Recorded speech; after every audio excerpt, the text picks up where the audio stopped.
Alright guys, truth is it doesn't matter what model of pellet grill you've got. There's going to come that day, that time comes that you've got to clean that thing. And I recommend you do it often, especially with a pellet grill.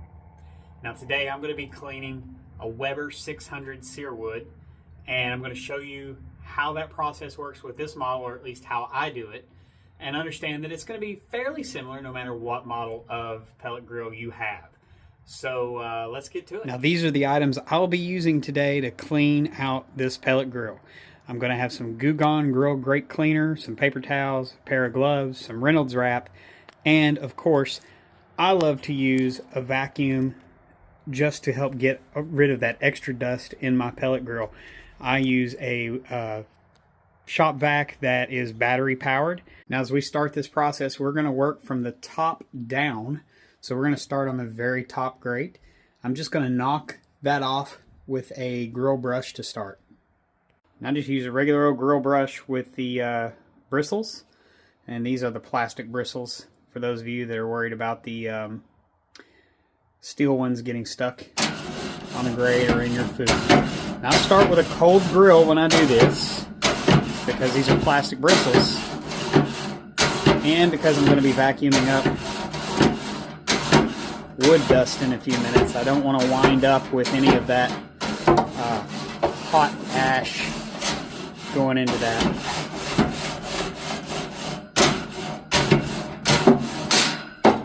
And when I just go across the bottom, I'm like that. And then I break out the secret weapon. What's that secret weapon, you ask? Aluminum foil, all balled up. We're going to use that on those grill grates. And that works better than really anything else I've ever come across. So you'll just take that and scrub those grates. And I don't know if you notice the difference, but literally they come so clean when you do that.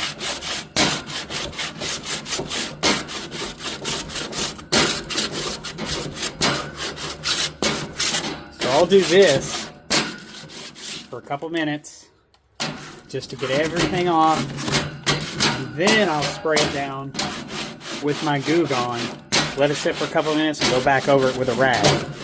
You'll see that process and just how clean that's going to get everything.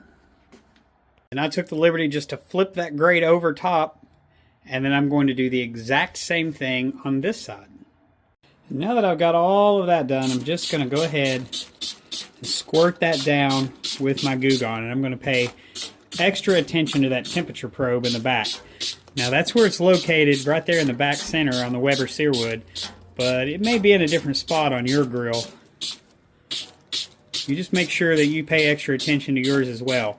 And I would make sure I clean that right before every cook. Now you don't have to go crazy cleaning it before every cook, but you want to make sure that temperature probe is always good and clean with a pellet grill.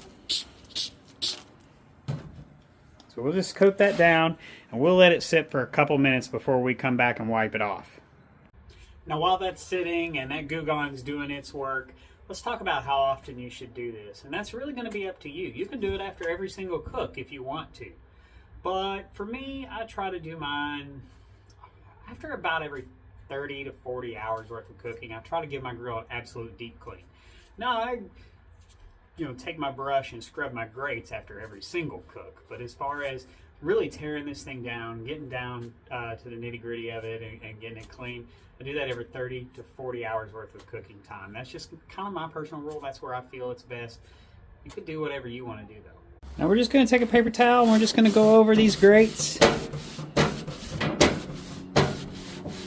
Get that just rubbed in really, really well. We've allowed that some time to work. You're going to see it's taking quite a bit of that off. Now I'm not going for out of the box clean here. It doesn't have to be perfect. I'm just going for a lot cleaner than it was. You can see it's taking a lot of that off. In fact, in a lot of places it has gone out of the box clean, but there's still some stuff there. Don't worry about getting every single little bit.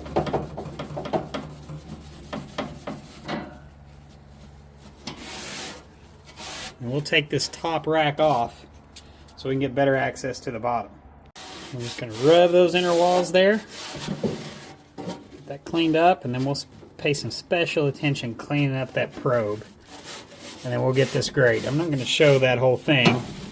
You can get the idea. We're just rubbing this clean. Now the Searwood has that flavorizer bar. I'm just going to do what I can and knock the chunks off that. Clean it up a little bit. Again, like I said, I'm not going for 100% perfection. I just don't want a ton of buildup on this thing. I'm going to use that scraper part.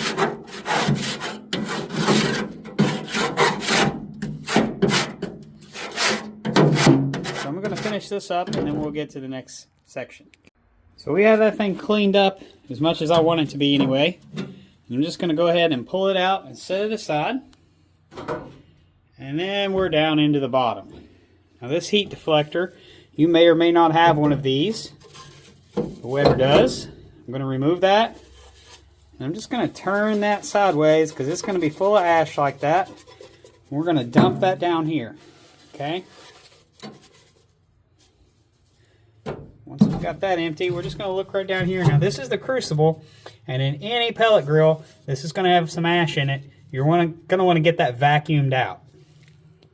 Weber has made this really easy. They gave us 2 thumb screws here. So I'm just going to remove those thumb screws.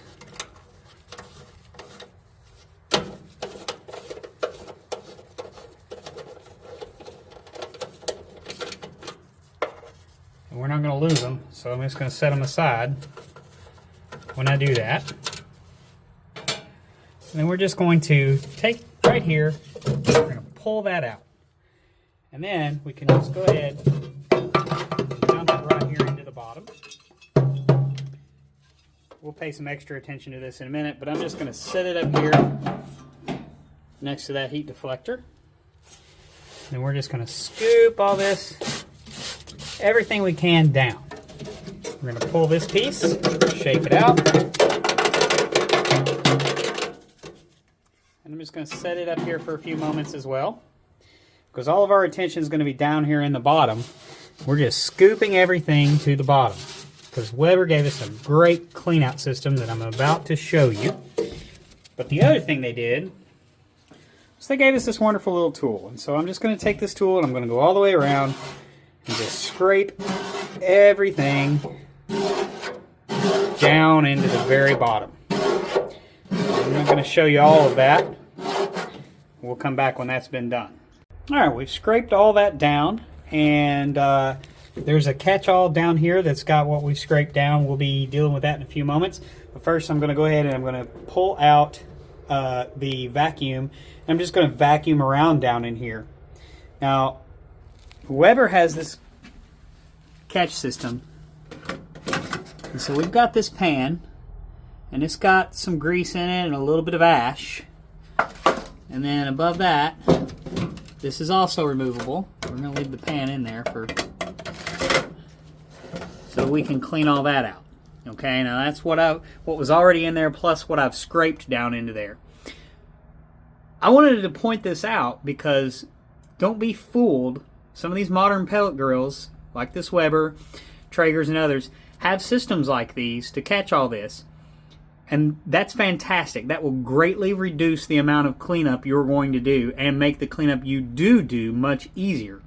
However, it's not a replacement. Some guys think all they ever got to do is empty these and throw them together, and it's not really a replacement for cleaning your grill on occasion. Now we're just going to turn this on.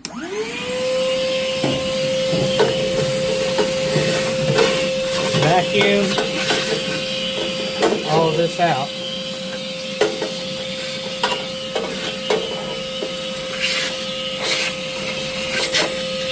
Get out all that extra dust that we can.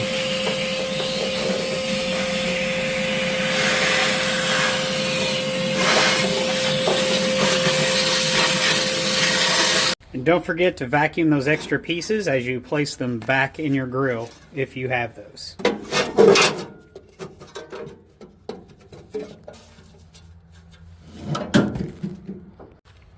We're just putting everything back together now. I promise, as long as you do this semi-regularly, your grill will reward you by working properly and working a lot longer. Now we'll just place those grates right back in there. Alright, so you're going to wonder, why didn't you show the cleanup of the actual catch tray? And I'm going to be completely honest with you, I wish I had a blooper reel. If I'd been filming at the time, you would have actually saw me turn around to grab it, knock it off this shelf right behind me onto the deck below, spill ash and grease everywhere, and my grates, I had moved them and they were sitting on top of it as well, so you would have also noticed it actually kind of bend one of the prongs of my grill grates.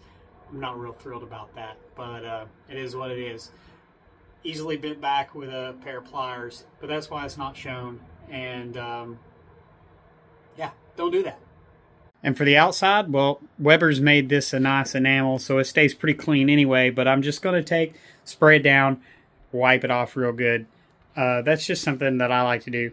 Obviously not something you have to do. So yeah, I hope you enjoyed this video on how to clean out your Weber 600 Searwood, or really any other pellet grill. Like I said, there's minor differences in all of them, but they're all going to be fairly similar.